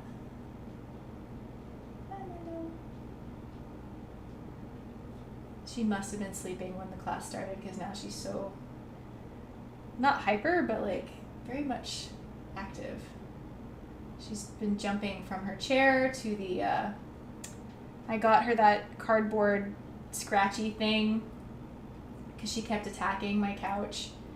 And like, it's not a fancy couch. It really is something we picked up quite literally off the side of the road. And like a lot of our furniture is like that, because like we have kids and our house is, you know, like I'm not going to care too much about my house for a while, you know, until the kids are a bit older. And, but I really, right? I don't want her to get to a habit. Yeah. Right. Exactly. I'm like, it's not the nicest piece of furniture, but what happens when I do want to get a nice piece of furniture?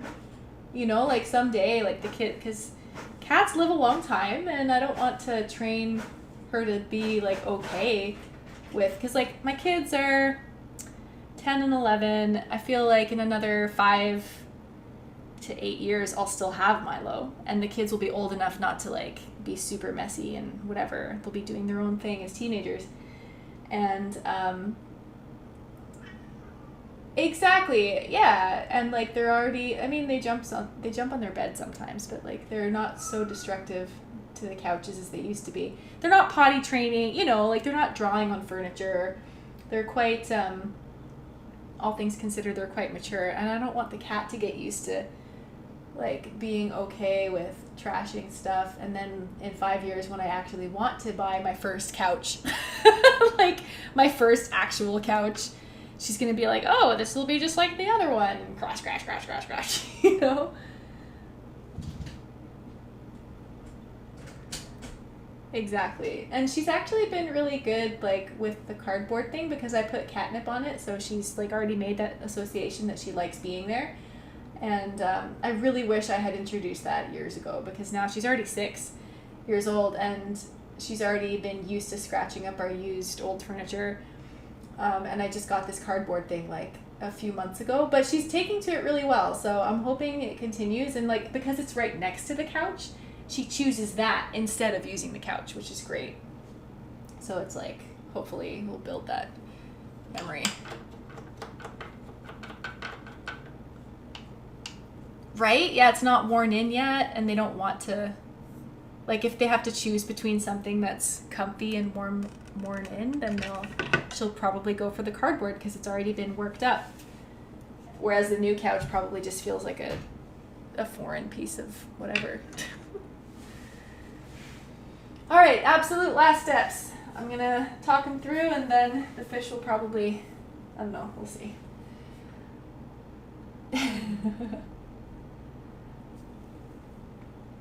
Well, I feel like I don't mind doing it, but at the same time, if this recording is longer than 3 hours, it'll like be a pain to upload. Anything past 2 hours is like, I'll probably edit it a bit. Oh yeah, totally. Yeah, I'll post it with the image, and it's like, it's not that hard. You make like a white silhouette and then fill in the patches of color. Yeah, it's super basic, and like because the rest of the painting is very design-like, there isn't very much shading going on, the fish kind of follow suit. Alright, so the last step I have here is just to make the flowers pop a little more. I'm using pure white, and I'm doing kind of like, I'm just kind of re-outlining them, but not all of it. Kind of just like similarly what we did with the other areas where we're highlighting certain spots with pure white, just to make them stand out a little more with the light. And then what it ends up looking like, which is maybe hard to see in this light, but I do the white almost in front of the yellow, so it's almost as if the if you look like my hand, these ones are the yellow and these ones are the white. So if they're offset slightly, it almost looks 3D, right? So the yellow is darker, so to speak. The yellow is as if they're the back petals, and the white, if you make them slightly offset, almost makes it look like they're the front petals, right? So it's 3D and then like, woo, like that. So in this one, you can kind of see I have the yellow in the back, and then the white ones almost don't even come up to the top where the yellow is, so it ends up being kind of like the white tendrils overlapped on the yellow, but not completely covering it. And because both are showing it, the white automatically will jump closer to the viewer, because that's just what we're used to seeing, like the brighter stuff is closer, and then the yellow will be pushed back into the background. So that's the idea. Whether or not I can pull it off on this one, that's I am definitely feeling like I took more time on my sample piece, but it's very workable after. You can spend forever on these details, really.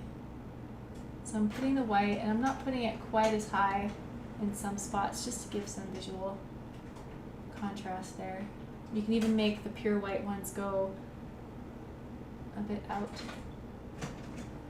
like that.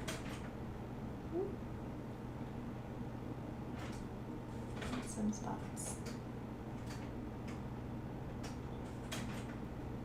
It's true, you try to get the most efficient, the path of least resistance kind of thing, you know, I'm like, oh, well, how do I achieve this look as quickly as possible, but as consistently, you know, like I don't want to rush it so much that it looks bad, but I want to hit that fine line between speed and accuracy.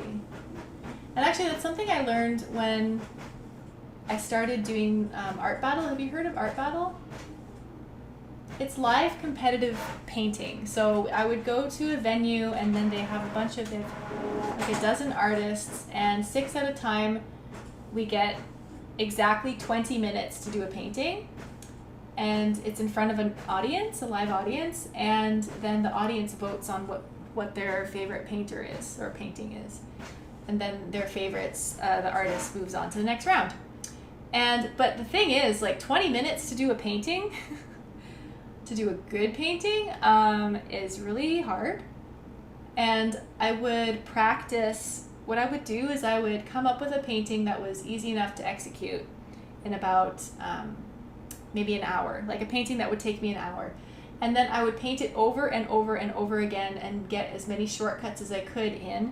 And you cut detail where you don't need it, right? So like, essentially you keep doing the painting so that you break it down to its bare bone essentials, to what makes it actually look like what it should look like without all the detail.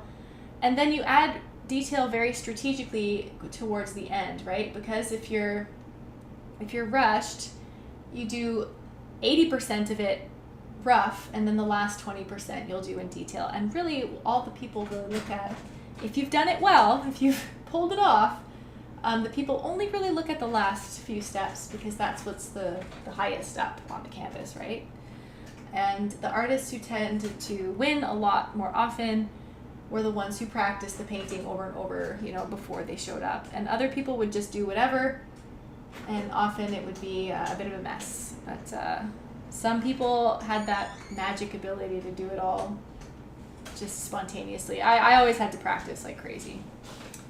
I'm going to add my little dots. I'm adding some of them around the pink flowery areas. I think they look cute there. Whether or not it's accurate, I just think it looks cool. It's like my motto there with the dots. A little signature touch. And then you can also add it with, I'm going to use the light yellow that I still have some left over. I don't want to use pure white for my little bubbles because I feel like it might be out of place. But I'm just adding little, and this, I probably put the fish here. Like, I could do maybe one real quick. Oh no, it's fine. I want to see if I can, because it looks really empty up here. It's really just like a little bow. Too late, I'm doing it. Oh, it's all good. It's so colorful. Let me see your piece. Can I see it? Are you able to lift it up? Oh my gosh, yeah, it's so colorful. So much fun. Also, I'm so glad you're able to stay to the very end of my very long-winded paint. It's funny. Oh, good. I'll put a little snout on my fishy. It is. It's almost as if, like, some days, if I've had a very chill, easygoing day, it almost makes me grumpy because I haven't had that contrast of feeling, I don't know, it's hard to explain. It's like you need some friction or some stress to really appreciate the downtime, right? So if your whole day was downtime, then it's like, well, then what was the challenge that I overcame to not to earn the downtime, but like to really, exactly, that contrast is important.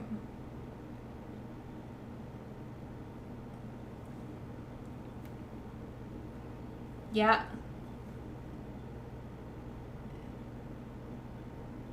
Uh-huh.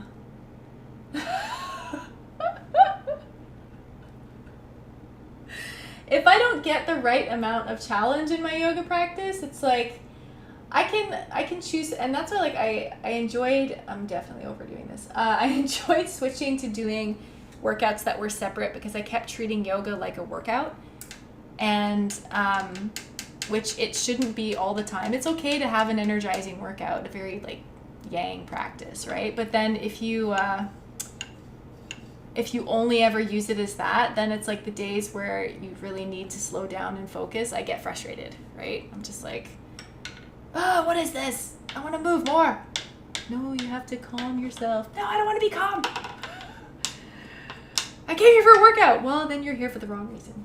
So then like I started doing like weights or HIIT training or whatever, and I'm like, okay, this is a nice contrast. I needed the contrast, you know. I'm not a runner, so I didn't want to go out and start running or anything. I'm like, no, I'm gonna try just changing it up. All right. Oh, here's our fishy. Oh, I made like a fake black with blue and, well, I guess it's kind of a green. Oh yeah, you can totally use black. I just didn't have any out. Although I did put it on the supply list. It's in my art cart, but I'm too lazy to get it right now. So I have the tail, and I think I will, like, I'll send you the, and anyone who's watching this, if you want the, you know, the material, just hit me up. I'll put it in the class, the same link that the Patreon, that on Patreon that like links to the class. I'll put the fishy file in there too. Yeah, black would look pretty cool here. I'm just, oh no, yeah, the nebula took a ton of black. Good. And you know, you can always mimic if you have yellow. If you have enough of colors that mix close enough, like I was able to mix some black with my ultramarine blue and a touch of like crimson, like alizarin crimson is like a bit deeper. It's not, because I either use magenta, I pretty much almost always use magenta for my red just because I like the color. But I do have other shades of red, and sometimes those other shades of red are so intensely, they're too deep, and that's why I don't like them, but they're great for mixing deep, dark shades of brown and black. All right, there's my wimpy little angelfish. Super simple. It's like a bow and arrow, kind of an arc, and then you just add a few curves here and there and flip it in. I'm going to officially close the recording bit, at least, so I can hit stop on the recording. Thank you so much for coming out, and I hope you guys show me your paintings and that you enjoyed painting this underwater scene with me. Thank you.